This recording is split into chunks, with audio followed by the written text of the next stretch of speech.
কুসুমপুর গ্রামে থাকে দুর্গা। সে একটি হনুমান পোষে। দুপুর বেলায় যখন তার স্বামী আর শাশুড়ি ঘুমোয়, তখন দুর্গা লুকিয়ে লুকিয়ে তার হনুমান ভাইকে ভাত খেতে দেয়। ও হনু ভাই, তোমায় খেতে দিয়েছি, খেয়ে নাও ভাই তাড়াতাড়ি, না হলে কিন্তু। না হলে কি? হ্যাঁ, না হলে কি? এই বাবু, এই দেখ দেখ দেখ, তোর বউ কেমন করে হনুমানকে ভাত গিলিয়ে এই ঘরের রান্নাগুলো ধ্বংস করছে, একবার দেখ দেখ। ফুস ফুস ফুস চা চা ফুস ফুস চা চা চা ফুস ফুস ফুস চা চা চা। মা শোনো, ওকে 7 দিন কিচ্ছুটি খেতে দেবা না। দুর্গার স্বামী আর শাশুড়ি দুর্গার সাথে একদম ভালো ব্যবহার করতো না। তারা দুর্গাকে দিয়ে সারাদিন সংসারে সব কাজ করাতো। দুর্গা শুধু কান্নাকাটি করতো। চা দাঁড়িয়েছিস কেন এখানে? আবার ফুস ফুস ফুস ফুস চা চা চা চা চা। 7 দিন হয়ে গেছে, আমার যে খুব খিদে পেয়েছে, এইবার কিছু খেতে দিন আমায়। কারণ এই দেখেছিস বাবু, যেই আমি একটু খেতে বসেছি তেমনি তোর বউ আমার খাবারে এসে কেমন নজর দিচ্ছে বলতো। এই দিনের দিন এর জন্য আমি এত শুকিয়ে যাচ্ছি।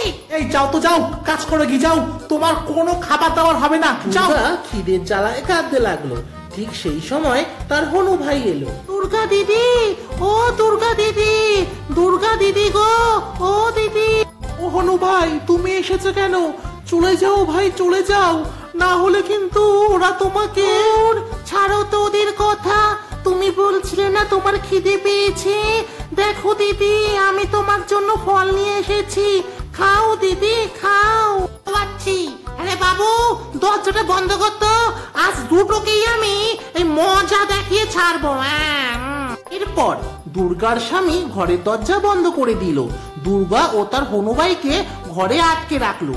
দুর্গার শাশুড়ি এবার দুটি খুন্তি নিয়ে গ্যাসে গরম করতে লাগলো। ও দুর্গা দিদি, এইবার কি হবে গো? কি আর হবে, মজা দেখানো হবে। ধর বাবু, এই একটা খুন্তি দিয়ে তুই তোর বইয়ের গায়ে একটা ছ্যাঁকা দে, আর আরেকটা খুন্তি দিয়ে আমি এই হনুমানটার গায়ে একটা ছ্যাঁকা দিয়ে ওরে মজা দেখিয়ে ছাড়বো। এরপর দুর্গার স্বামী তার মায়ের হাত থেকে গরম খুন্তিটা নিয়ে দুর্গার হাতে একটা ছ্যাঁকা দিয়ে দিল। দুর্গা হাউ মাউ করে কাঁদতে লাগলো। আর অন্যদিকে দুর্গার শাশুড়ি গরম খুন্তি হাতে নিয়ে হনুর দিকে এগিয়ে গেল।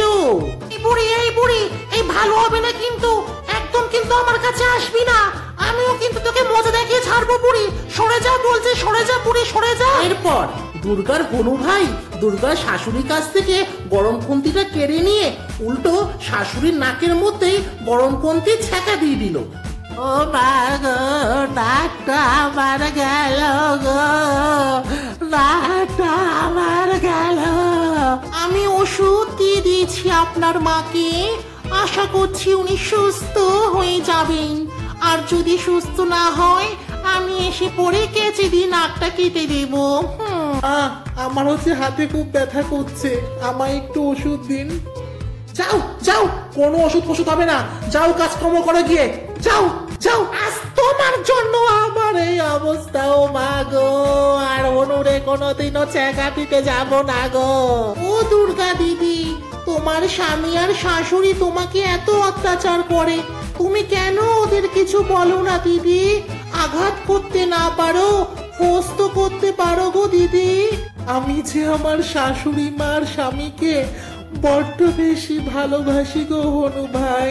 ভালো যেহেতু বাসো, তাহলে একটু শাসনও করো। শাসন না করলে তো ওরা ঠিক পথে আসবে না গো দুর্গা দিদি। আমি শাসন করব? দুর্গা দিদি, আমি যে গাছে থাকি সেই গাছের নিচে একটা মা দুর্গার মন্দির আছে। সেই মন্দির থেকে আমি এই ত্রিশূলটি তোমার জন্য নিয়ে এসেছি। তুমি এটা রাখো গো দিদি, তুমি এটা রাখো, দেখবে তোমার এটা কাজে লাগবে দিদি। বৌমা, এই পোড়ামুখী, এই বৌমা। হ্যাঁ মা, বলুন। বলি আমার নাকটা ধোবার জন্য জলটা কে আনবে শুনি?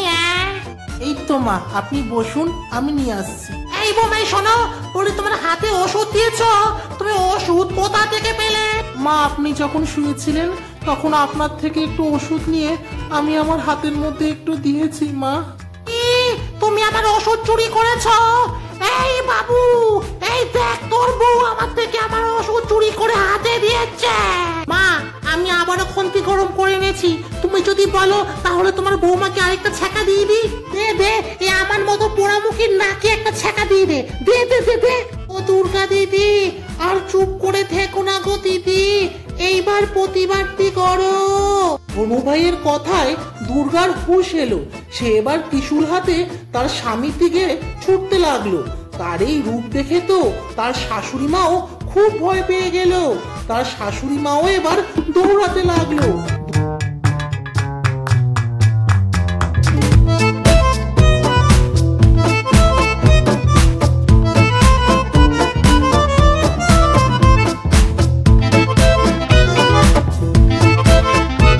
বৌমা, তুমি এই কি রূপ দেখালা গো বৌমা?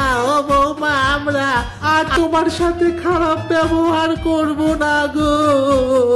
আর তোরা আমার সাথে খারাপ ব্যবহার করবি আর খারাপ ব্যবহার ঠিকঠাক করে খেতে দিবি তো আমায় ঠিকঠাক করে প্রতিদিন খেতে। আর আমার গায়ে হাত তুলবি আমার। এরপর দুর্গা ভয়ানক রূপ থেকে শান্ত রূপে ফিরে এলো। তারপর থেকে তো দুর্গার স্বামী আর শাশুড়ি দুর্গার সাথে আর খারাপ ব্যবহার করতো না। হনু ভাইও দুর্গাদের সাথেই থাকতো, তারা হনু ভাইকেও খেতে দিত। তারপর থেকে তো দুর্গা সংসারে সবাইকে নিয়ে সুখে শান্তিতেই সংসার করতে লাগলো।